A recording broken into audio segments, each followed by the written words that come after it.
Well, if you think it's been a while, that's because it has been, as it's time for another episode of...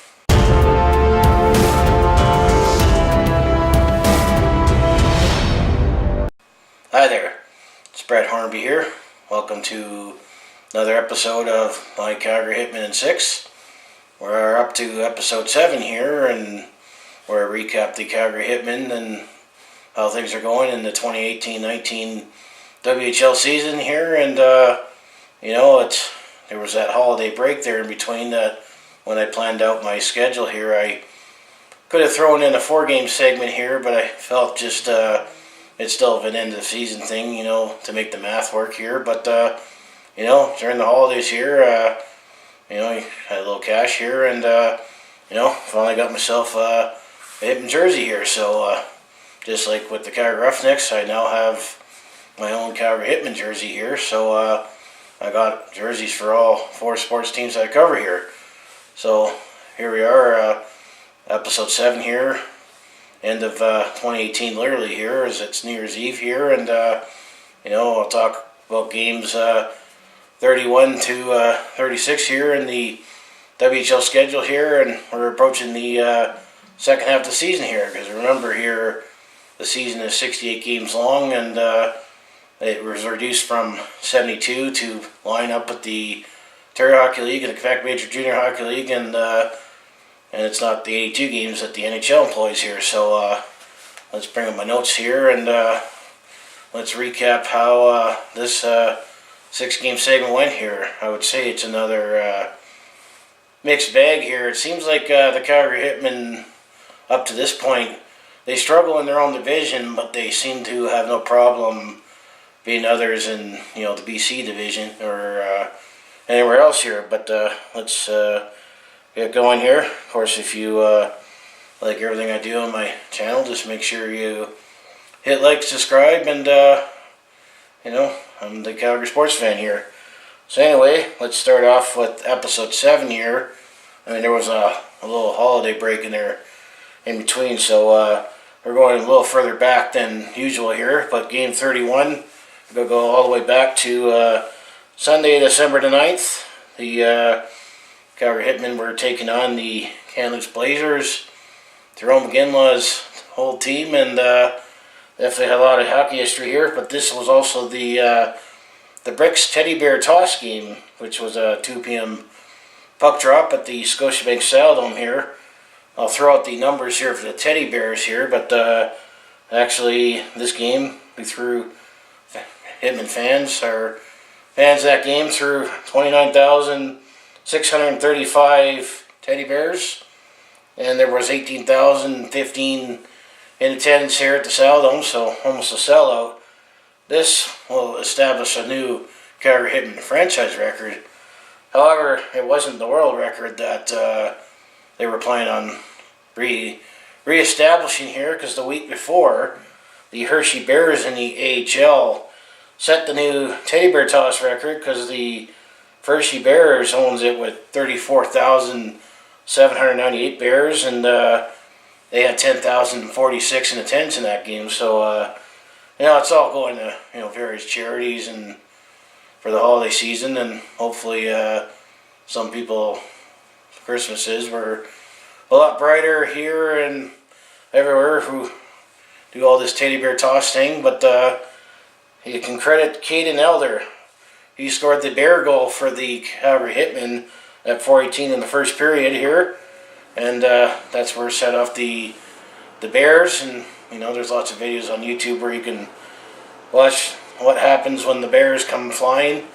But after that, it was a big second period for the Calgary Hitmen after all the excitement and after all the Bears were cleaned up, as the Calgary Hitmen scored 5 goals here.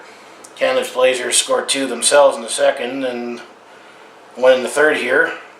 Leading the way for the Hitmen here is, actually, if you're a fan of the Philadelphia Flyers here, Igor Zamula, the defenseman, he led the way with 2 goals and assist, and Riley Stotts, he had 3 assists along the way.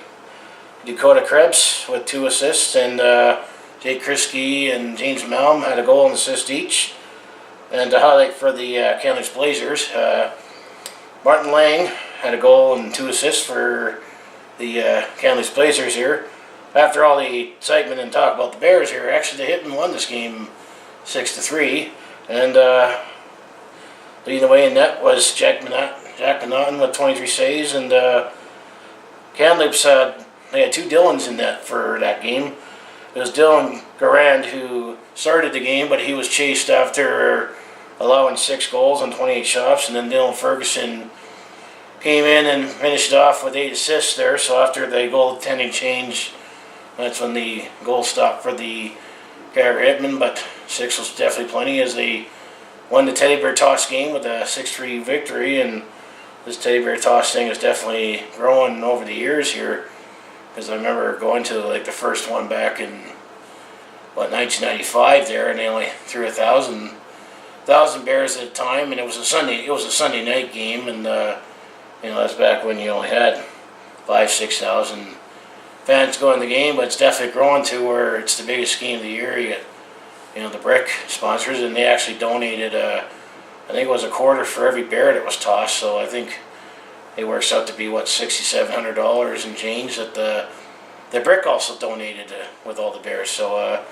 good on us for Hitmen fans for showing up and donating what you can here. So now let's go to game 32 here. Happened on Friday, December the 14th. The Calgary Hitmen were taking on the Kelowna Rockets. I'll highlight that this was Dylan Dubé's old team, the team he played for just this last year. Calgary Flame prospect and player. This happened at 7 p.m. at the Scotia Bank Stadium, and it was definitely a strong effort overall. The Calgary Hitmen won this game 5-1 here. Igor Jamula still collecting points away. He had a goal and 2 assists, and Jake Kriske had 2 goals himself, and Riley Stotts goal and assist, and Caden Eller chipped in with 2 assists himself here. Jack Manhattan had 25 saves in the win, and for the Rocket side, James Porter had 27 saves and loss. And up to this point, the Calgary Hitmen have won 5 straight games, so they were looking strong here. And then we get to the next night here. The Calgary Hitmen made their trip up to QE2 here for game 33 up in Edmonton. And he took on the Oil Kings at Rogers Place with a 7 p.m. puck drop, and it was definitely a much tougher game overall for the Calgary Hitmen here. It's always a tough game with the Battle of Alberta here, but unfortunately the 5-game winning streak ended here with a tough loss in overtime here.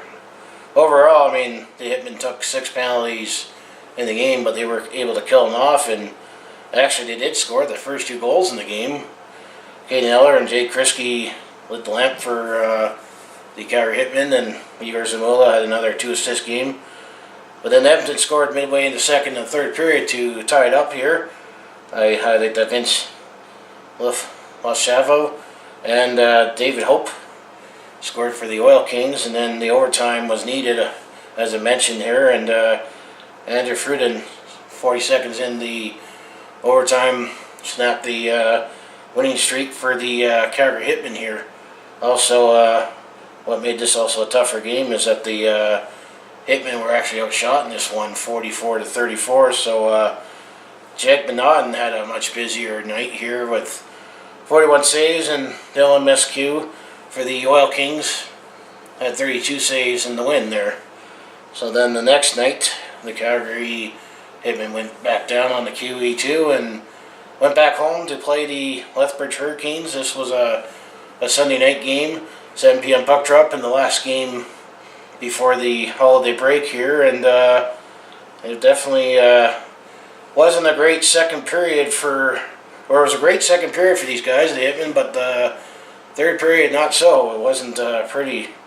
Lethbridge did score the first goal, took a 1-0 lead after one period, and then Calgary scored 3, and it was 3-2 for the Hitmen going in the third period, and then Lethbridge put it away with 4 goals, and they won this one 6-4 here.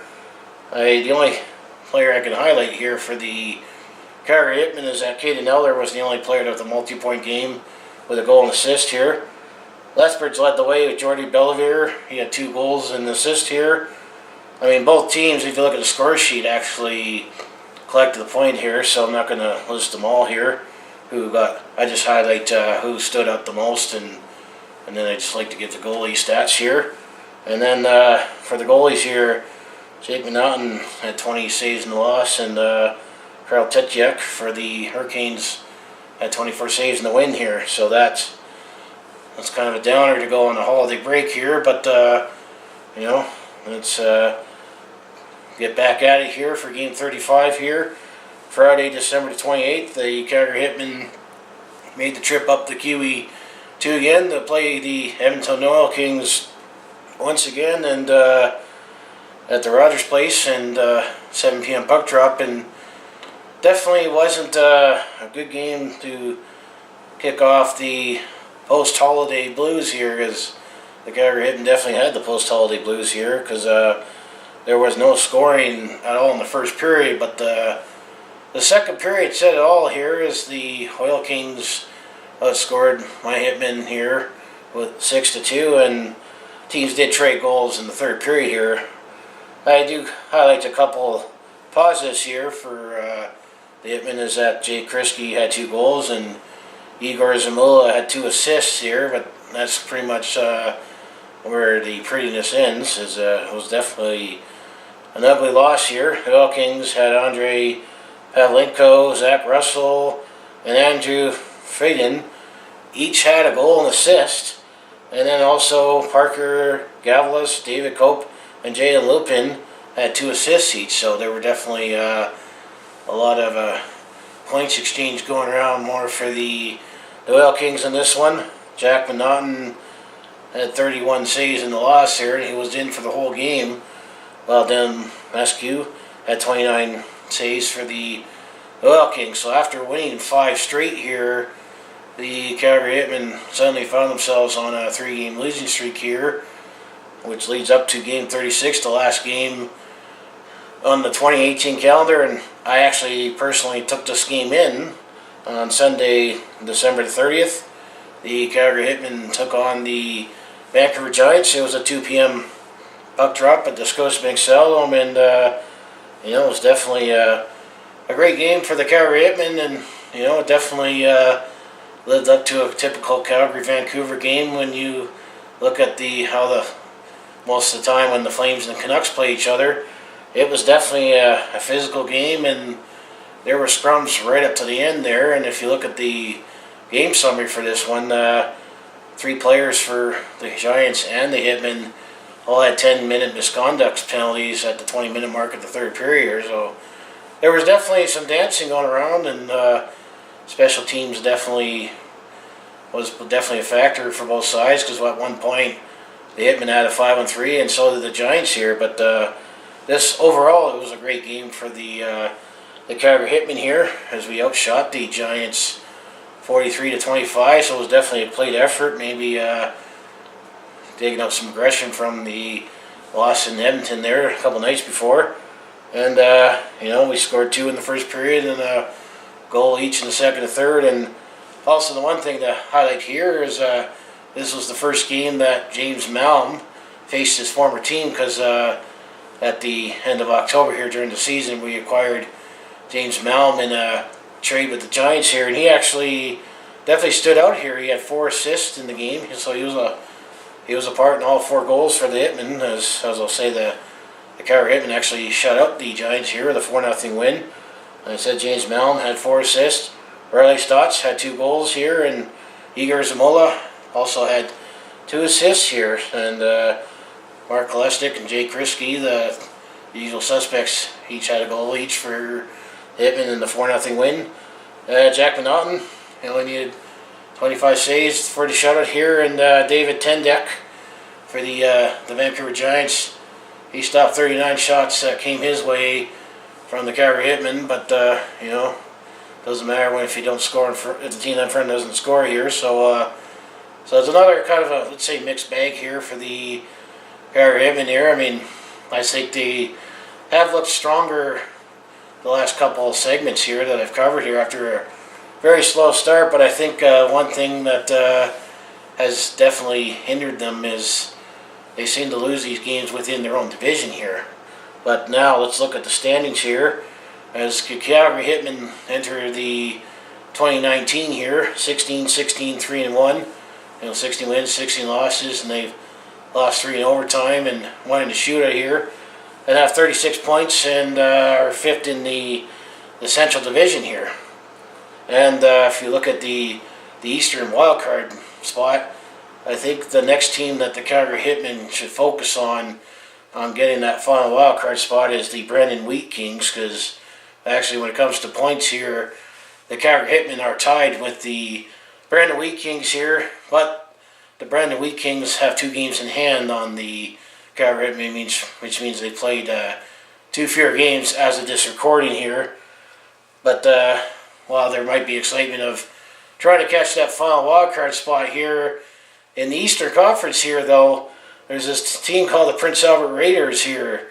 I'm not too sure how much of a reward that would be to be playing the Prince Albert Raiders in the first round, because right now the Prince Albert Raiders they're way up here. They're even more further ahead than the Tampa Bay Lightning are in the NHL, because right now the Prince Albert Raiders, they're 33-3-0-1 with 67 points. Let me say that again. 33-3-0-1. So they've won 33. They've lost 3. Didn't lose any in overtime. Lost 1 in shootout with 67 points. Obviously, that puts them first in the East and the East Division, and they're also top-ranked CHL team in the CHL here. So Prince Albert Raiders are definitely got more sights set on than making the playoffs here. And then a couple injuries to note here for the Calgary Hitmen. I've been mentioning Zach Manhattan's name a lot in that here because Karl Stankowski is actually hurt. According to what I saw online here, he's still hurt for another 2 to 4 weeks here with an ankle injury. So Zach Manhattan's definitely going to be picking up the slack more in that here. And forward Ty Carrier, he's out 4 to 6 weeks with an upper body injury. So those are the only 2 injuries to mention for the Calgary Hitmen here.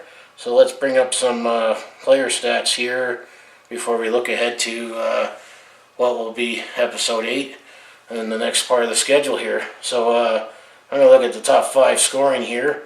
Is that Mark Kolistic. He is still leading the way with 26 goals, 14 assists, and 40 points. Followed by Jake Kriske, who has 18 goals and 21 assists for 39 points. And then James Malm, with his time with the Hitmen and the Giants, he has 15 goals, 23 assists, and 38 points. And then Igor Zamula, 8 goals, 25 assists for 33 points. And then I'll end it up with the top 5. Caden Eller, he has 14 goals, 16 assists for 30 points here. And then when it comes to the goaltending here, Zach Manhattan has 10 and 9, and he has a 327 goals against average and an 889 save percentage. Karl Stankowski, he's 6 and 6 with a 372 goals against average and 879 save percentage. And as in Matthew Armitage, he was the goalie that started the home opener. He just has that 1 loss, 5 goals against average and an 839 save percentage here. So that's your quick statistical story for the Calgary Hitmen here. So now let's look ahead here to the next 6 games for the Calgary Hitmen here, and what will be episode 8 here. And there'll definitely be less time between episodes because there was that holiday break here, and I'm on semi-break here, but in a couple days I get back to work here, and I plan to be more active once again, as I was taking a little bit of break here, and although I did do some more activities this year. So game 37, the Calgary Hitmen play the Prince George Cougars right here at Scotiabank Saddledome. The 1 p.m. puck drop on Tuesday, January 1st, so New Year's Day, the Calgary Hitmen play their first game of the new year. And then game 38, Friday, January the 4th. the Red Deer Red Bulls come to town with a 7 p.m. puck drop at the Scotiabank Saddledome. And then the next night for Game 39, or I should say next afternoon, on Saturday, January the 5th, the Medicine Hat Tigers come to town with the 1:30 puck drop for the Calgary Hitmen Medicine Hat Tigers game. And then they go on a little Saskatchewan road trip here for the second half of what will be next episode. Game 40, Wednesday, January the 9th. The Calgary Hitmen are off to Moose Jaw to take on the Moose Jaw Warriors. That's a 6 p.m. puck drop at Mosaic Place. And then on Friday, January 11th, this will be Game 41. The Calgary Hitmen are at the Saskatoon Blades. SaskTel Center, that's a 7 p.m. puck drop there. And then Game 42, this will definitely be the huge test. And if they just happen to make it into the playoffs here on Saturday, January the 12th, they are taking on the Prince Albert Raiders. The Hauser Center, 6 p.m. puck drop. So we'll definitely see at the end of episode 8 here how good or bad or where the Calgary Hitmen are compared to the top team in the league here. So yeah, this is definitely my Calgary Hitmen in 6 here. This was episode 7, the post-holiday edition of my Calgary Hitmen in 6. I just say, we're still hanging in there in the playoff race, but we seem to win a bunch and then lose a bunch, or it's all those divisional games that we seem to struggle with. But we still got another half of the season to go here. We're about the 55-60% mark of the WHL season here, and it's until middle of March where the last game will be, and we'll see where we're at here. But that's the fun part of doing these regular segments here, is riding the team through their ups and downs and their so-so parts. But anyway, if you enjoy everything I do on my channel, just make sure you hit like, subscribe here, and now I got a jersey for all four, a jersey each for all 4 teams here, so I'll do a better job at representing now. But the Calgary Flames own all the teams, and they're the principal owner here as the Calgary sports fan here. So yeah, as I'll say, I'll see you in the next video here, and hopefully got some even better news for the Calgary Hitmen as we get into the middle of January here. So I'll see you then.